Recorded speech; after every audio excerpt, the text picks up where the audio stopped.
আজ আমি আপনাদেরকে একটা নতুন জিনিস দেখাচ্ছি। বেগুন পোড়া তো সকলেই খায়, কিন্তু আমি একটু অন্যভাবে করে দেখাচ্ছি। ঠিক আছে? প্রথমে কড়াইতে সেটা আমি তুলে রাখছি। পেঁয়াজ কুচি এবং লঙ্কা কুচি দিয়ে দিলাম। বেশি ভাজা হবে না, মোটামুটি হয়ে গেলে একটা ডিম ভেঙে দেবেন।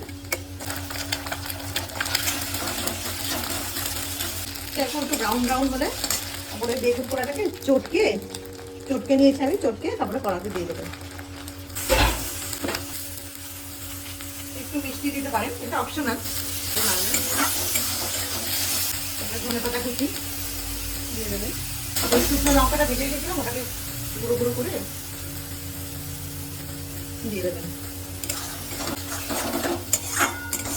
কমপ্লিট হয়ে গেছে, এবার নামিয়ে দিচ্ছি। খেয়ে দেখুন, একদম অন্যরকম স্বাদে।